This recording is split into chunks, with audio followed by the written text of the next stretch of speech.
Hey guys, welcome back to Film Truth.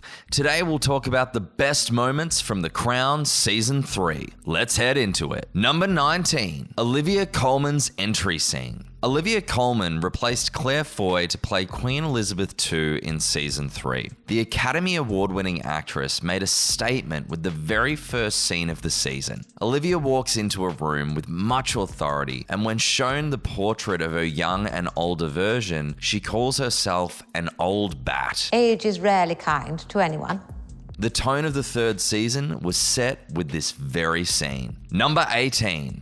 Queen's speech felicitating the German spy. The Queen gets to know that her art advisor, Anthony Blunt, who has been living in the Buckingham Palace for many years, is a Soviet spy. Hearing the news, she is shocked to the core, but maintains composure. The hard part comes when she's asked to deliver a speech felicitating Anthony at an event. The Queen jitters, but only in the privacy of her room and in the presence of her husband, Prince Philip. When she gets up on the podium, she not only delivers a speech, but rips Anthony apart with her words. Number 17. Princess Margaret trading dirty limericks with US President. Princess Margaret, played by Helena Bonham Carter, got her share of the limelight in the show when she visited US President Lyndon B. Johnson and his wife, Lady Bird. Margaret was at the White House for a high-profile diplomatic visit. The princess, however, remained true to herself and broke all of the codes of royal conduct. She partied with the president, which involved them trading limericks. Margaret's behaviour sure was questioned by the royals, but in the end, the US and UK's relations improved because of that visit. Number 16. Hot Prince Charles.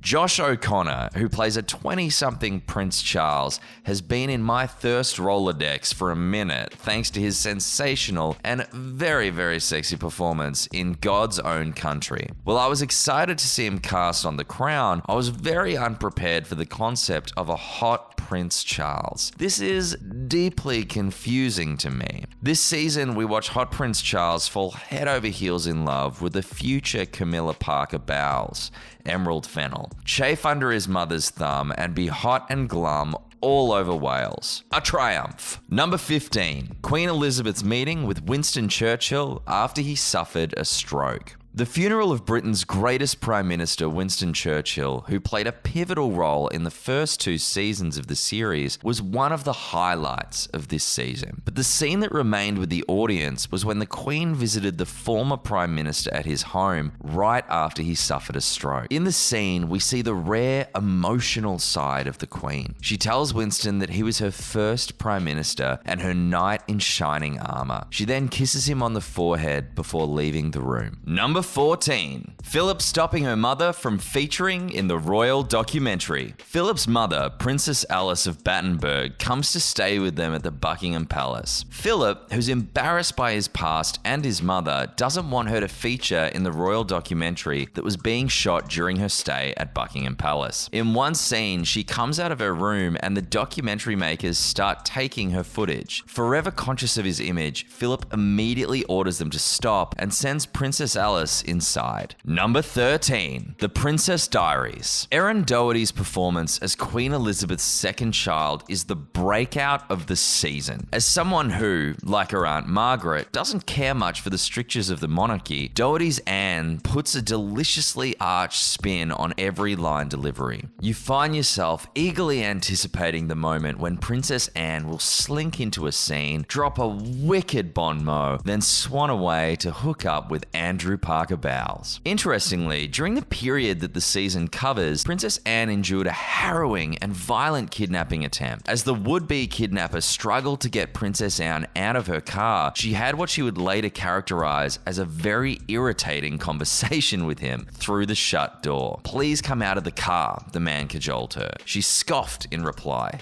Bloody likely. High drama and solid gold Princess Anne content. And yet none of it makes it into the third season of The Crown. I am upset. Number 12, Charles standing up to his mother. The shy personality of Prince Charles is very carefully explored in this season. In fact, in one of the scenes, we see him stand up for himself. The prince is ordered to move from the University of Cambridge to study Welsh at the University College of Wales at Aberystwyth. Agitated by this, he speaks up to the Queen. He says, "Am I listened to in this family? Am I seen for who or what I am? No." Number 11, Philip meeting Neil Armstrong, Buzz Aldrin, and Michael Collins. The third season also delves into some of Prince Philip's unfulfilled desires and ambitions, and how he constantly finds himself torn between following his passion and his duty. Philip, a pilot himself, meets American astronauts Neil Armstrong, Buzz Aldrin, and Michael Collins, who had just made history by landing on the moon. Philip questions them about what it feels like to be the first humans to step on the moon. The prince, however, is left unimpressed by their answers. Number 10, Margaret's divorce. Season 3 ended with Princess Margaret's decision to end her marriage with Anthony Armstrong. This is also the scene where we see the Queen and her sister, who have always been at loggerheads, come together as a team. While the Queen supports Margaret's decision to put an end to her toxic marriage, Margaret advises her not to get bogged down by circumstances. "You cannot flinch," she says, as not just them, the whole nation looks up to her. Number 9, the Queen botching her response to the Aberfan disaster. Royals are supposed to be beyond reproach, but even Queen Elizabeth made mistakes sometimes, as evidenced in the episode Aberfan. The episode chronicles the real-life mining disaster that devastated the Welsh community of Aberfan and reflects her failure to visit the site until 8 days later. In 2002, it was reported that the Queen had once told her former private secretary that not visiting Aberfan immediately after the disaster was her biggest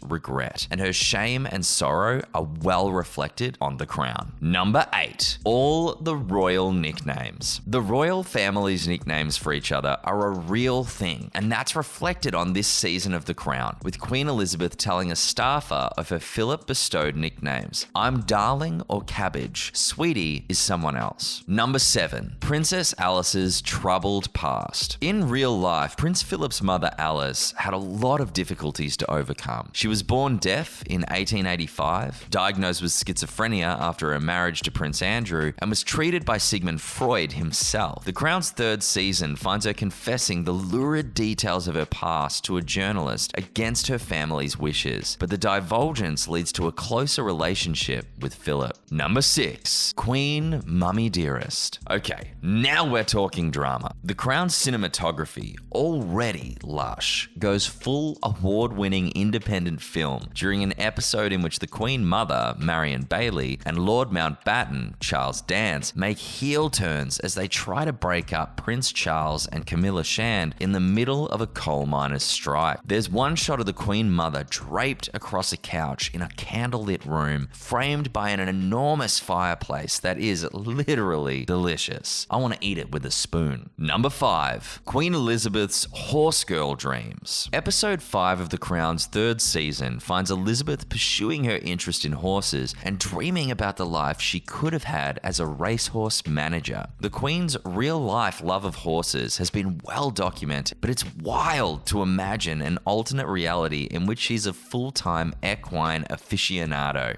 Number 4, the plot to overthrow Harold Wilson as Prime Minister. Lord Mountbatten is swayed to orchestrate a coup against UK Prime Minister Harold Wilson in this season, aspects of which are drawn from real life. International Publishing Corporation Chairman Cecil King did try to involve Mountbatten in a coup, laying out his plan for the dismantling of Wilson's administration, but Mountbatten did not express interest in the idea. Number 3, Prince Philip's space race-induced midlife crisis. The season's 7th episode shows that even the royal family was not immune from excitement about the first men landing on the moon in 1969. But the event strikes a somber chord with Prince Philip, whom Tobias Menzies expertly portrays as a dissatisfied man longing for more than the life that he's been born into. Number 2, Porchy and Ponies.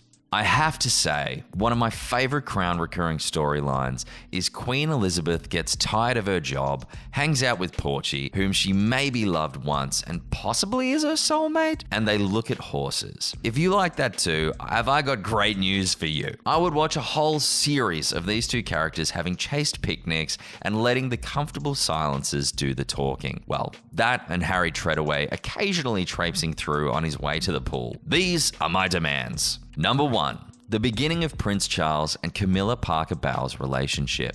Before Prince Charles courted and married Diana, there was another woman in his past, Camilla Parker Bowles, née Shand, who is currently his partner in real life. Season 3 of The Crown paints a portrait of Charles and Camilla as young lovers torn apart by timing, as well as the meddling of his family. To the extent that the royal family was aware of Charles and Camilla, nobody took it seriously, Prince Charles biographer Sally Bettle-Smith told Vogue, but perhaps they should have paid closer attention. This brings us to the end of our video. I hope you enjoyed it. Hit like if you did, and don't forget to subscribe to our channel so that you don't miss any of our videos in the future. Also, watch the 2 videos that are on your screen because I'm sure you'll love them. With that, I'll see you in the next video.